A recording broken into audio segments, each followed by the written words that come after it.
Well, good afternoon. I'm Megan Lynch alongside Julie Smith, our resident media literacy expert. Now, we had hoped to do this as a Facebook Live so that we could engage some of you in this, but of course, there are breaking developments today with what's happening in Ukraine and Russia. So that's why we're going ahead and we're going to record this just to get this information out to you. And Julie, what we're looking at for everyone today is how they can verify information. We're seeing reports of a lot of misinformation, disinformation, which I believe is a lot of the times called propaganda, and just some reports that have been called into question. I don't recall a time in my life when I have seen so many videos, photos, and articles and tweets fact-checked, in the last few weeks and frankly, in the last few days. So give us a sense of what you are seeing out there, that you're worried is suspect. Well, can we start with some basic advice? Yeah. What we know about misinformation, and remember, there's a difference between misinformation and disinformation.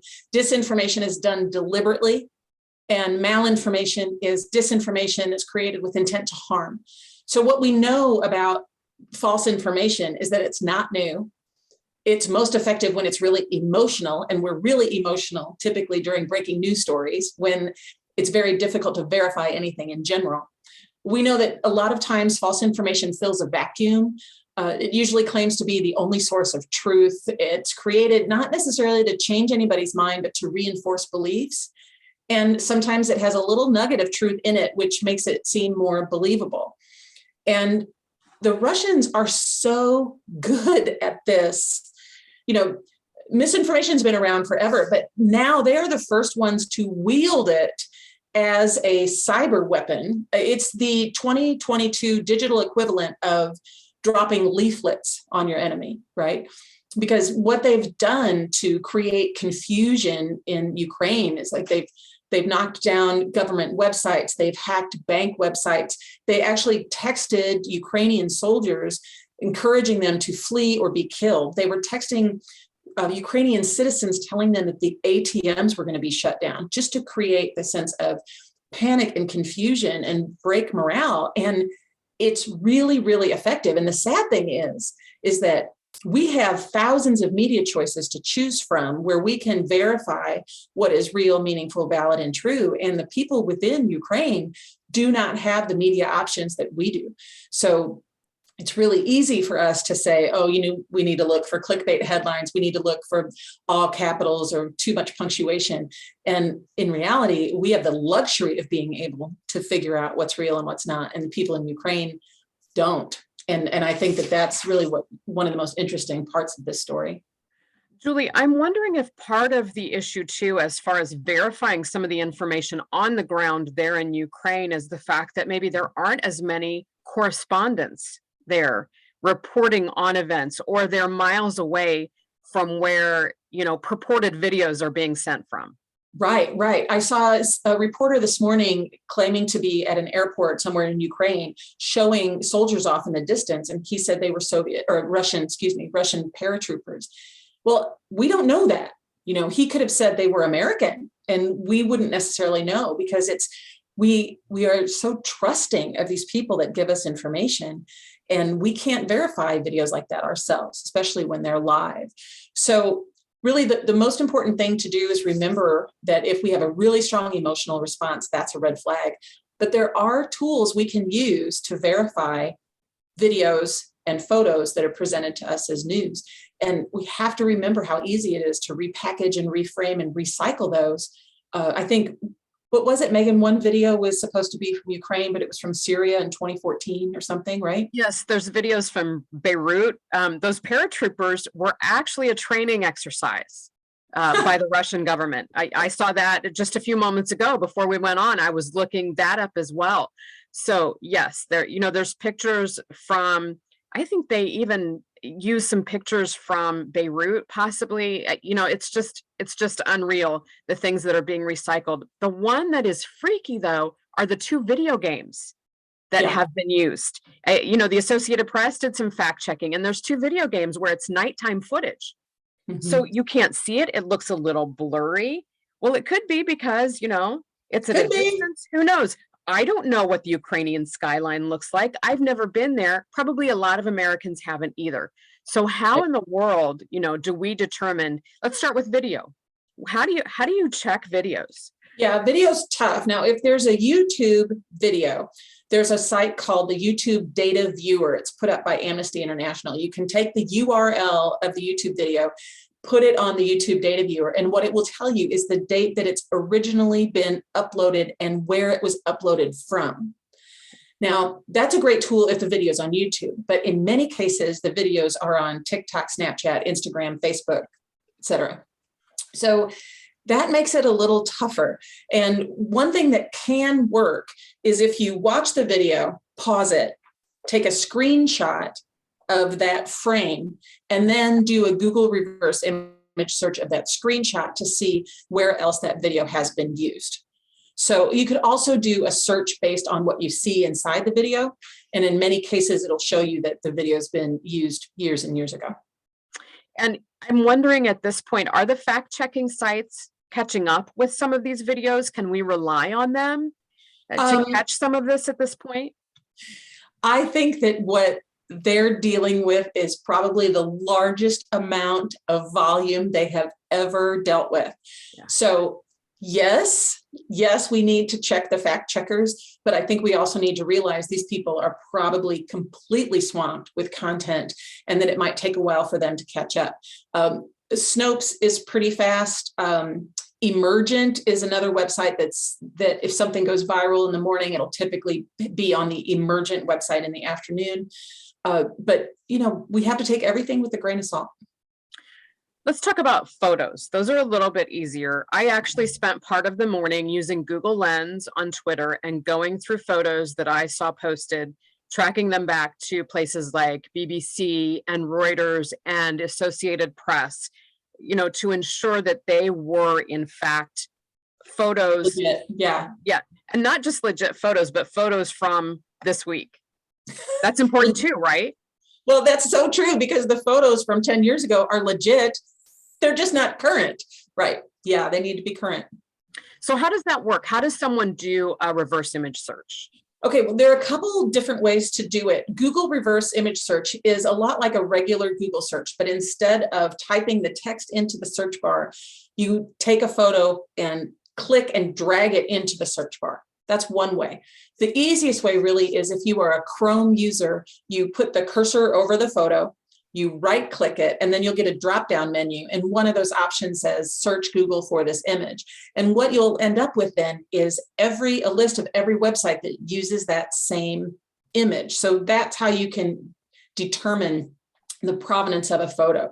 And in the media literacy world, we always talk about who's the sender. Well, in this case, the sender and the originator can be two completely different things. And the originator usually is the hardest to find. So, your Aunt Mabel might share something on Facebook. So she's the sender, but you don't know where that meme or that piece of information or that photo or that video actually originated from. What about reports that we see on Twitter, Facebook, other social media platforms? You mentioned TikTok, where it's just these brief bursts of information. Right. What are some of the tactics that we can use to try to verify that information? Well, the first thing to remember is that these platforms are not legally responsible for anything posted on them by a third party. So the attitude is anything goes. So there's no incentive for these platforms to try to prevent misinformation from traveling on them, because the more dramatic their content, the more likely we are to stay on their platform longer. Really, what you have to do is just have little internal detectors activated all the time and asking yourself, where did this picture come from? Who is the source? Are they interviewing experts? Does that expert have credentials? Are the visuals that I'm being shown clearly labeled with the date and time? Am I given a warning before graphic content? Is this just filler or is this legitimate? You just have to ask yourself questions all the time. And sadly, Megan, wouldn't it be wonderful if we could just trust everything? But we can't. The onus is on us to determine what's real, meaningful, valid, and true. And even more difficult during times of breaking news when everything is so emotional and so raw and so new, and it's so difficult to verify. I even saw a foreign correspondent this week say that they are having a hard time with all the tools at their disposal when it comes to looking through, the metadata and other ways that they have of verifying things, that they are even having a hard time verifying some of the reports they're seeing. And basically, she said, we can't take a narrative at face value anymore. Isn't that a shame? Yeah. I mean, well, it makes your job as a reporter 10 times harder because you have to check everything over and over and over again. And it's, it's a plus and a minus that we have thousands of news choices, right? It's great that we have thousands of news choices. Oh, we have thousands of news choices. It's a feature and a bug. And that's why we have to be so careful about where we choose to get on our information and how to verify what we see. Now, you've talked a lot about lateral reading. When you see a report, to go to other sites and see, if they're reporting the same thing. Unfortunately, we saw one of those cases this week where someone had reported that the Queen of England had died, but no one else was reporting it. So it was exposed pretty soon. People are getting savvy to it. In this case, is that even more important with what we're seeing out of Ukraine right now? Absolutely. Absolutely. And it's really interesting too. Like, we can do lateral reading from different sites, but we have to recognize how the sites are different. So for example, you can do lateral reading and see on the BBC that Russia has invaded Ukraine. But if you go to RT, which stands for Russia Today, which most people don't know, they don't use the word invasion. They use offensive or incident, right? I saw something a couple days ago that I did lateral reading on, and it turned out to be true. I was kind of disgusted that it was true, but it turns out that Putin has been saying that the Ukraine is full of Nazis and needs to be purged. And I thought, okay, that seems really outlandish. I want to check this out. Well, after it's reported by Reuters, the Associated Press, BBC, Al Jazeera, NBC, I'm like, oh, okay, then that must be really what he said. So lateral reading is the whole idea of not just taking one meme or one source at face value, especially if it's super dramatic, like the Queen dying. Because if the Queen dies, everybody's going to be talking about it, right? So lateral reading is super important. It's one of my favorite things. You posted some tips on Twitter today for people looking. And one of the things that I found interesting, that it was new to me, was looking at the actual URL of a website, and the fact that some fake websites will put some extra letters at the end and make it look like they are the same legitimate source you're used to going to. Right. So one of the tricks that you could, well, obviously you want to look at the end of the URL. A .co is usually kind of a red flag instead of a .com. In many cases, we're moving so fast online, we don't really stop to pay attention. But something that's smart to do before you click on a link is hover the cursor over that link, and then you're going to get a little window that tells you where that link actually goes. So sometimes you might see a link on a website that says it's going one way, but when you hover over it, it's going to take you somewhere else completely. So we just have to slow down, just slow down. Another great tip that I had never heard before either was to search the website name or the company name if it's a source you've never heard of before, and with the word fake, and see what pops up on a Google search. What does that do for you? I've never heard of that before. I hadn't done that either. I usually go to a website called PageRank Checker. And what that does is tells you where that website has ended up in searches in the past. So if it ends up at the very bottom of the list, you know that the website is brand new, and that's usually a red flag. But if it comes up near the top, then you know that a lot of other websites have linked to it. So PageRank Checker, I think, kind of does the same thing as searching for that website with the word fake. And you know what? That's one quick way that you can benefit from other fact checking that people have already done that you don't have to redo. Okay, so let's go over, as we leave people today, let's go over just a few of your top tips for when we see news coming out of Ukraine, in the coming days and weeks.